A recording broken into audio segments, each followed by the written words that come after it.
Hello, I'm Anastasia Lavrina and welcome to Context. Today, April 3rd, marks the start of the first ever EU Central Asia Summit in Samarkand, a historic meeting bringing together leaders from Brussels and the 5 Central Asian republics. Against a backdrop of shifting alliances, this summit aims to strengthen ties in trade, energy, security and digital infrastructure. But the real focus, connectivity. At the heart of discussions is the Trans-Caspian International Transport Route, a corridor designed to bypass Russia, reshaping the flow of goods between East and West. But it's not just about trade. Leaders are also tackling border security, counterterrorism, and preventing sanctions evasion, all pressing concerns in today's geopolitical landscape. For Europe, this summit is crucial as it searches for new energy sources and critical minerals. Partnership with Central Asia could redefine the region's strategic importance. A joint declaration is expected at the close of the summit, potentially laying the foundation for the long-term partnership. The atmosphere is one of cautious optimism as both sides look to carve out their roles in an increasingly complex global order. To help us unpack the significance of this summit, we are joined by Richard Spooner, member of the advisory board at the Caspian Policy Center based in Washington, D.C., joining us from Kazakhstan, and Dr. Davut Azami, international affairs specialist, joining us today from the United Kingdom. Gentlemen, welcome to both of you. Thank you. It's good to be with you. Dr. Azami, the EU has been deepening engagement with Central Asia, but how committed is Brussels in the long run? Could this be a strategic pivot, or it's just a temporary reaction to current global tensions? Well, the first Central Asia EU summit is an indication of the eagerness of both sides to upgrade relations and deepen their relationship in various sectors. It's not only trade and mobility, it's also about EU's investment in Central Asia, digital transformation, security threats, including terrorism and transnational crimes, tackling climate risks, and developing sustainable energy. But apart from that, there is also a geopolitical dimension to this summit and this engagement because the EU wants to increase its political and economic influence in Central Asia. It is a region which is becoming increasingly central to global affairs. And the EU would also like to decrease Central Asia's historical reliance on Russia. On the other hand, Central Asian republics are also keen to diversify and enhance trade and economic links with countries and blocs outside the region. So declining U.S. engagement under President Trump and the U.S. stepping back from developing efforts like USAID has also increased the momentum in Central Asia to enhance cooperation with the EU. So it's a win-win for both sides. Well, Mr. Spooner, Central Asia holds immense potential for energy exports, but infrastructure and investment are key concerns. How do you see European interest in the region evolving? Could this summit mark a turning point for long-term energy cooperation? I do believe that this summit will produce some specific results, maybe first and foremost regarding critical raw materials. As Dr. Azami pointed out, Europe is putting greater emphasis on its relationships with Central Asia. The energy transition is something that's impossible without the critical raw materials that are abundant in Kazakhstan and Uzbekistan. Dr. Azami, border security and counterterrorism are major concerns for both sides. Given the global instability, how significant is mutual support in maintaining security and stability in both regions? It's very important because terrorism is a global threat. It is not limited to one region or one country.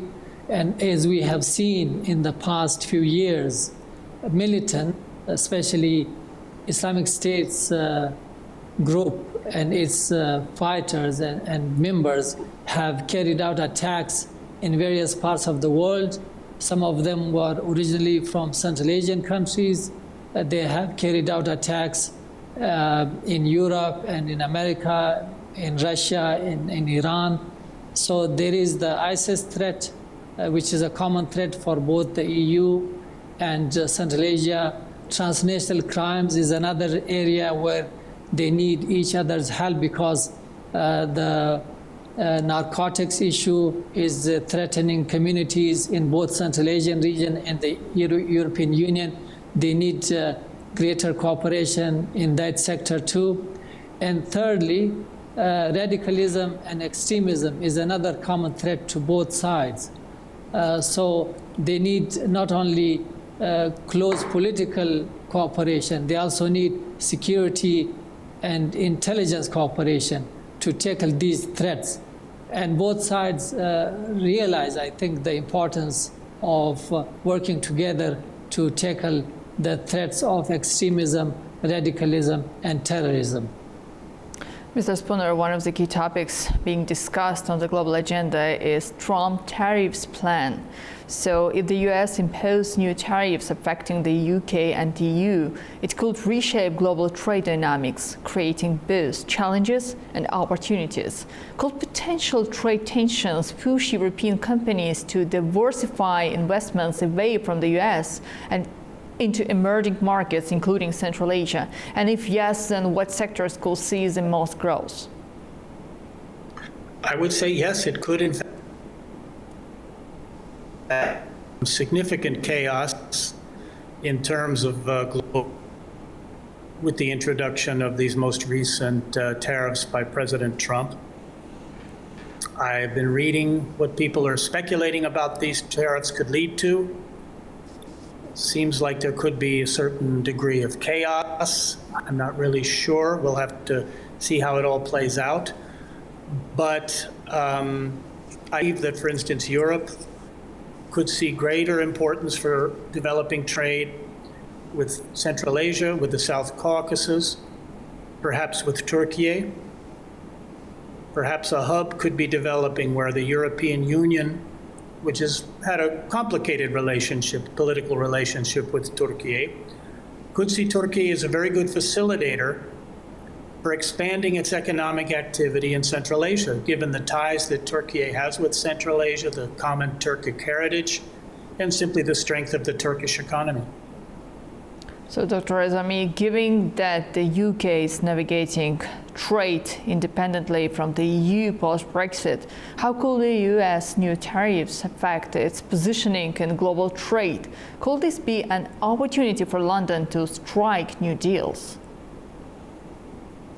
So it's not only important for London, but for Europe as a whole. The European pivot towards Central Asia is also part of its agenda of multilateralism. And it has become even more important after President Trump's trade policy and tariffs on all imports to the US from EU, UK, and other countries and regions, including Central Asia. It's also important to note that the timing of this summit is also important in the background of the war in Ukraine, the Russian war in Ukraine, because Russia seeks to maintain its political, economic, and security influence in Central Asia, which has been its traditional sphere of influence. But Moscow's entanglement in Ukraine is making it harder for it to dedicate the same amount of resources and attention to Central Asia. So it's a good opportunity not only for Central Asia to make new relationships and diversify its trade and economic links. It's also a good opportunity for Europe as part of its multilateralism to look for other markets and partners. And meanwhile, China's economic expansion has increased, especially after the war in Ukraine, and the region has become more integrated with Beijing. It is possible for the UK and Europe as a joint partner to become a third player in Central Asia but it is not easy because it requires a long-term commitment, a lot of resources, and delicate diplomacy on both sides. Well, Dr. Azami, let me ask one additional question, as you already started to speak about China. So China remains a dominant economic force in Central Asia. How do you see Beijing reacting to Europe's growing interest in the region? Could this lead to competition, or there is room for collaboration? Well, the war in Ukraine resulted in a way in a new era of cooperation as well as competition among major powers in Central Asia.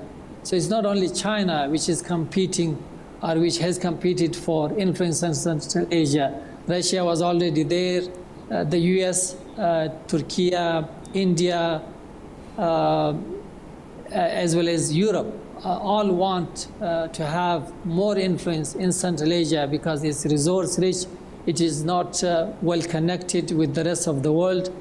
And actually, the first China plus Central Asian countries heads of state summit took place in May 2023. That was seen as the start of a serious effort on the part of China to enhance its links with Central Asia and increase its economic influence in Central Asia. And just 4 months later, the first ever C5+1 presidential summit between the US and 5 Central Asian countries was held during the session of the United Nations General Assembly in New York in September 2023. And then other countries also got involved. A few months later, Gulf countries also had its first summit with Central Asian countries. So there is a competition, but there's also cooperation. And I don't think that European Union can replace China as a partner for Central Asia. But Central Asia, of course, can benefit from all partners.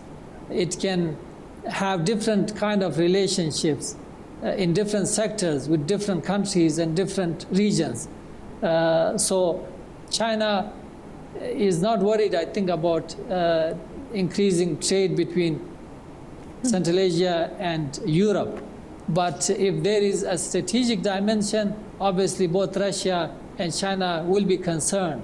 But when it comes to economy and trade and connectivity, it also helps China because China will get another route through Middle Corridor to reach Europe. Yes, indeed, China can play one of the key roles because it's a part of the Middle Corridor which will connect Central Asian countries with the European Union through the region of the South Caucasus. So, Mr. Spooner, with discussions on border security and counterterrorism at the summit, what role can Azerbaijan play in regional security initiatives, especially given its experience in navigating post-conflict stabilization efforts and its contribution to the development of new transport routes? Yes, I think Azerbaijan can play an important role in security issues. Azerbaijan has a very close relationship with Turkey, and it has a very close relationship with Israel. So I think that whenever we talk about Central Asia, in my opinion, we should also be talking about Azerbaijan. Azerbaijan is a big part of the picture for everything that's developing in Central Asia, in my opinion. Well, Dr. Azami, I would like to address the same question to you. Azerbaijan is located geographically in the South Caucasus, a part of the Middle Corridor, which will definitely benefit all the regional actors. Therefore, how do you think it can contribute to the development and the prosperity of all of those aspects mentioning today in the summit? Well, Azerbaijan's location makes it very important when it comes to connectivity and mobility. And it can also help in tackling security threats. And another important sector in which Azerbaijan can play a major role is energy transportation. But we forgot one important issue which will be discussed in the EU Central Asian Summit, which is climate change. and environmental sustainability. So here again, Azerbaijan can play a major role because it is having a negative impact in the whole region. And it is an area where all countries need to cooperate closely with each other. So in this area too, Azerbaijan's role will be very important. Well, Mr. Spooner, some view this summit as a potential blueprint for a modern Silk Road. Do you think we are witnessing the early stage of a fundamental shift in Eurasian connectivity? I think yes. I think we're in the midst of a fundamental shift in Eurasian connectivity. Russia's war against Ukraine was a big stimulant in getting the middle corridor developed. And the United States' position since the Trump administration came in also affects that, because the European Union now, I think the countries of the European Union realize they're going to have to act autonomously, including in Central Asia.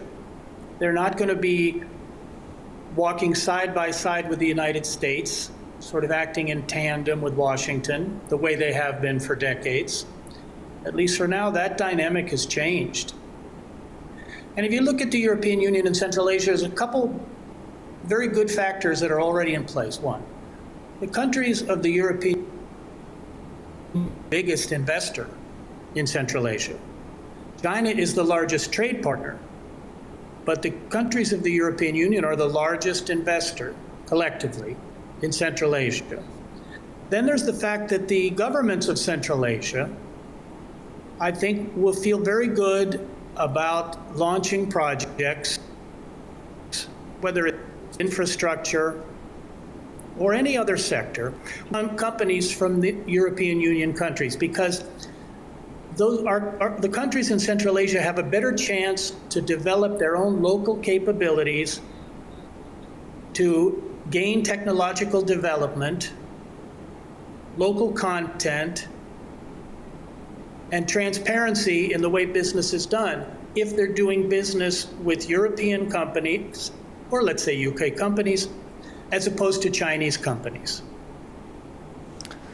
I agree with Dr. Azami that nobody is going to replace China in Central Asia, but there are some good things for Europe to use to improve its position. And Dr. Azami, just to conclude our today's conversation, the summit's mood is described as caution optimism. What do you think are the biggest concerns holding back deeper EU-Central Asia ties? Is this the beginning of a real strategic partnership, or are we still in the early trust-building phase? I think we are still in the early trust-building phase, but trade has been increasing. Trade between the EU and Central Asian countries have increased over the past few years, and we'll see the same trend in the next few years. Connectivity will increase. There is more focus on the middle corridor because not only the war in Ukraine, but also Trump's tariffs and Trump's trade policy has made this middle corridor more important, not only for Europe, but also for China and Central Asia. So Europe might consider investing more in connectivity and in enhancing trade with Central Asian countries. And there are so many areas that that will benefit, that'll be beneficial for both sides. For example, people-to-people contact will increase after this summit.